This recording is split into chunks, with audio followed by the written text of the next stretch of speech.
درود شریف زیادہ پڑھا کرو. درود شریف کی بڑی برکات ہیں. درود شریف بہت مبارک نعمت ہے.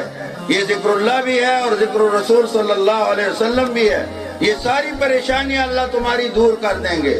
کسی پر قرض ہو, کوئی بیماری ہو, مقدمہ ہو, کوئی. ہمارے حضرت مولانا زکریا رحمۃ اللہ علیہ یہ نسخہ بتایا کرتے تھے کہ 500 بار باوضو قبلہ رخ عشاء کے بعد درود شریف پڑھا کرو. ہر مقصد کے لیے اللہ پورا کریں گے انشاءاللہ. سنت پر عمل کرو, چہرے منور کرو, محمدی بنو, حضور کی غلامی. تو میرے محترم بزرگوں, میں صلی اللہ علیہ وسلم پر بات کر رہا تھا.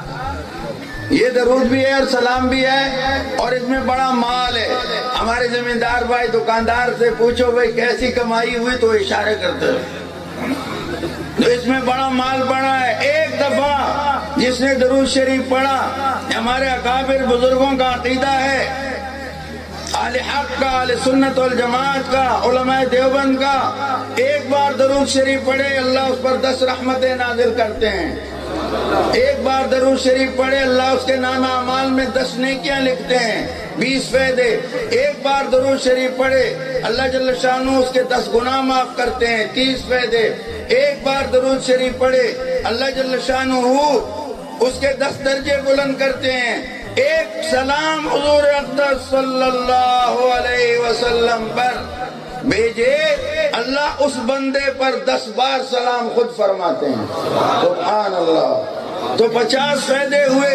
یہ تو اللہ پاک نے نام دیا, اور وہ اللہ کے حبیب بھی تو ہیں صلی اللہ علیہ وسلم. ان کی کیا نرالی شان.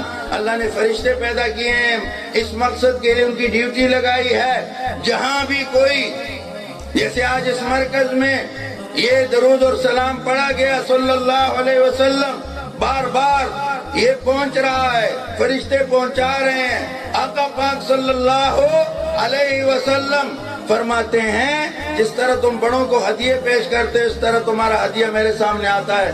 میں تمہارے لیے اور تمہارے والد کا نام لے کر پیش کیا جاتا ہے میرے سامنے. تو پھر میں کیا کرتا ہوں ذرا سنو. فرمایا تمہارے لیے دعا بھی کرتا ہوں, اللہ سے بخشش بھی مانگتا ہوں. اب اے علماء, اے طلباء, اے مسلمانوں, جتنا کھنڈ پاؤ اتنا میٹھا. انشاءاللہ اس کی برکتیں دیکھو گے, بڑی برکت. تو صلی اللہ علیہ وسلم کہنا مت بھولا کرو. آدھے گھنٹے میں پڑھو گے 1000 ہو جائے گا, 50,000 نفع مل جائیں گے. اللہ نصیب کرے.